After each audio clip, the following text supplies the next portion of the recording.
So the NFL draft is literally around the corner, and I want you guys to take a moment, pause this video, and suggest any type of NFL draft content that you would like to see on this channel, because we go all out for the NFL draft, and it's NFL draft week. So any type of content, whether it's on draft history or info about this year's 2020 draft, let me know in the comment section down below.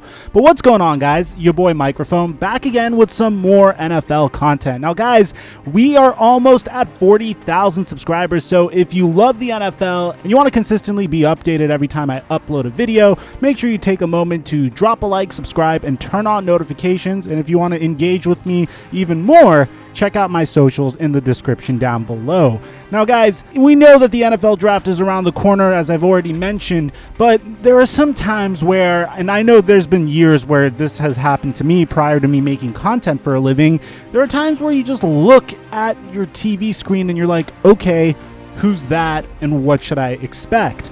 And that's where draft comparisons come into play, and that's where draft comparisons could be a little helpful. Now, just a brief disclaimer, just because I'm comparing a player to another player doesn't mean that they're the next coming of that player. So if, for example, I compare Tua Tagovailoa to Michael Vick, he's not the next coming of Michael Vick. He's not going to have the same career as Michael Vick, but he could be playing like Michael Vick. So bear that in mind. And by the way, I am not going to compare Tua to Michael Vick. You're good. Don't trip.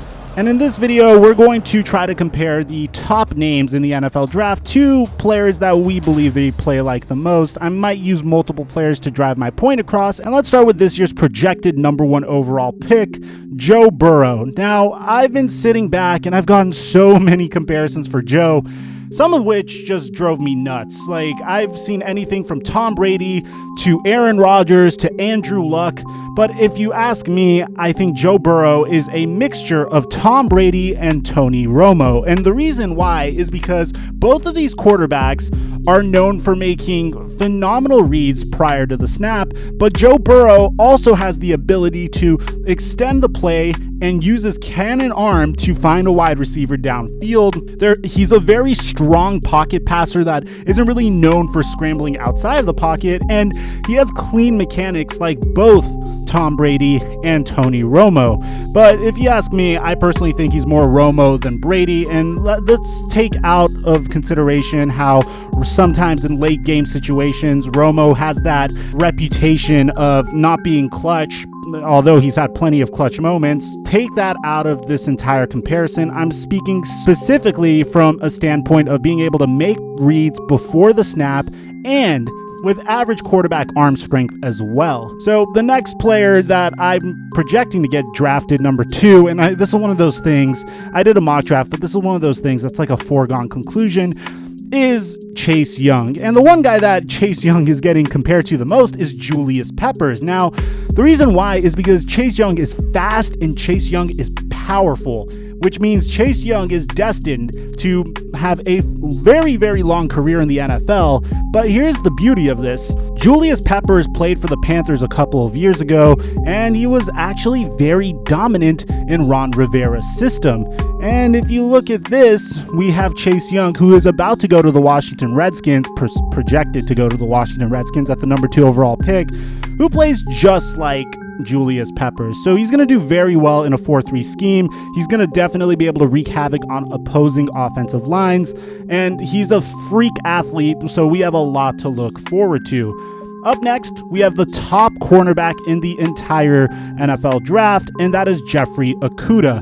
Now, his ceiling is Jalen Ramsey, because I've seen the way Okuda could tackle, and he's very, very good at tackling for a cornerback, which is something that isn't something that we'd see regularly, but he plays and covers like Marshawn Lattimore. So imagine a guy who could cover like Marshawn Lattimore, but tackle like Jalen Ramsey, and you'll get yourself Jeffery Okuda. Up next, we have probably the most controversial player in the entire draft, and that's Tua Tagovailoa. Now, if you ask me, I think the one guy that comes to mind the most whenever I see Tua is Russell Wilson. Obviously a left-handed Russell Wilson, because Tua could scramble, but his entire throwing motion, but the way he plays football is fairly unorthodox. And in terms of style of play and his ceiling, I see a little bit of Drew Brees in his game. He's not very gifted physically, but he places a tremendous emphasis on accuracy and precision. And I feel like just because of that, when you look at Russell Wilson, you don't sit back and say, wow, what an athletic quarterback, he can't be stopped. You look at him and you say, wow, what a smart quarterback who knows when to use his legs and what plays to make. And in that sense, I think Tua plays like Russ, but in terms of the way he acts in the pocket, I feel like he plays a little bit like Drew Brees. Up next, we have Isiah Simmons. And I honestly think Isiah Simmons might be the hardest guy to compare, because Isiah Simmons is like one of a kind. But the guy that he resembles the most to me as a hybrid linebacker is Darius Leonard. And that's because Darius Leonard is all over the field. He could drop back into coverage. He's great at stopping the run at the same time. And he's very, very versatile, who is an absolute terror in the run game. So I feel like Isiah Simmons plays the game of football the most like Darius Leonard. Now we get to our wide receivers, and you guys know I am very, very big on this year's wide receiver class. So we're going to start with CeeDee Lamb, and CeeDee Lamb is very, very, very hard to compare, because on one hand, he's an amazing route runner. He has phenomenal hands, but at the same time, he's not the fastest wide receiver out of the bunch.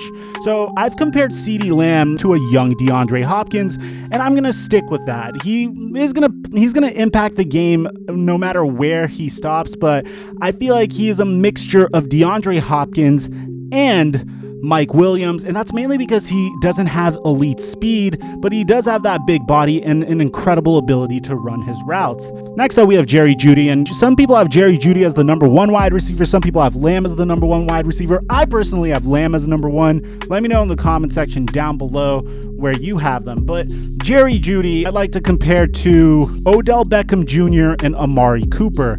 And the reason for that is both Odell Beckham Jr. and Amari Cooper are brilliant route runners, are extremely fast and very, very agile, but they're both about 5'10" to 6 foot, depending on which wide receiver we're talking about. But at the same time, Jerry Judy, despite being from Alabama like Amari Cooper, another thing that they share in common is the fact that Jerry Judy sometimes will drop wide open passes. He's still a phenomenal route runner and he's still very fast, but furthermore, he's not very good at matching with physical corners, and he won't always come down with 50-50 balls. I feel like his ceiling could be Antonio Brown even potentially. I'm trying my best not to compare anyone to a player that's that amazing.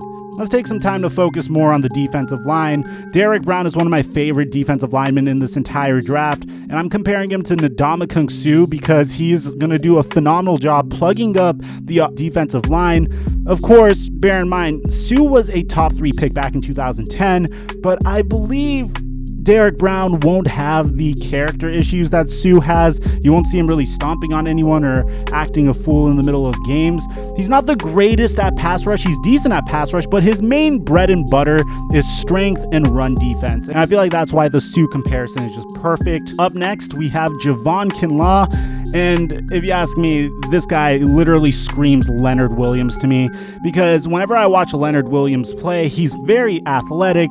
He's great at run defense. He's very strong and he's a great tackler, but he struggles with double teams at times. He's not absolutely dominant, and don't get me wrong, Kinlaw could end up being dominant, but for the most part, I feel like Javon Kinlaw is like Leonard Williams. Now, we're going to get to another wide receiver over here, Henry Ruggs III. And if you ask me, the one guy that I see whenever I look at Henry Ruggs, he's known for his speed.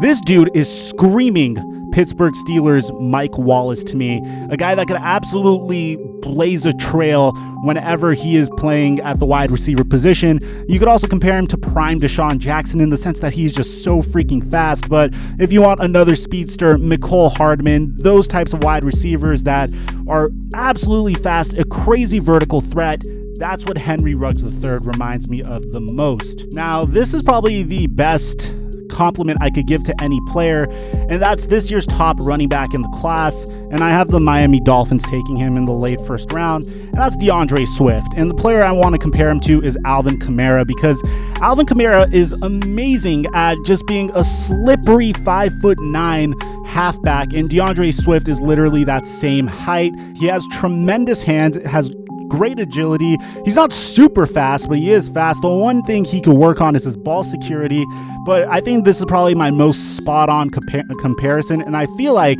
Alvin Kamara's success is why DeAndre Swift might be shooting up boards, because that's his potential. He could be a great pass-catching back. I feel like at the very worst, you get like an Austin Eckler type of player, but I don't even think that's such a bad scenario, do you? The final player I want to grade over here is Justin Herbert, and the reason why I'm grading him so late is, well, I wanted to get to everyone else before I graded another quarterback, but the player that he reminds me of the most, believe it or not, is Deshaun Watson, because Justin Herbert loves to scramble on occasions, but it's not the top thing he's looking to do. He has a cannon for an arm, which allows him to throw off those freak throws that Deshaun Watson sometimes throws up to DeAndre Hopkins, or would throw up to DeAndre Hopkins. And a lot of times Justin Herbert will count on his mobility to get him out of a sticky situation. And guys, I know some of you guys are going to be annoyed that your favorite player wouldn't have gotten a comparison. So if there's a player that I missed, let me know in the comment section down below, and I'll try to compare him in the comment section for you guys.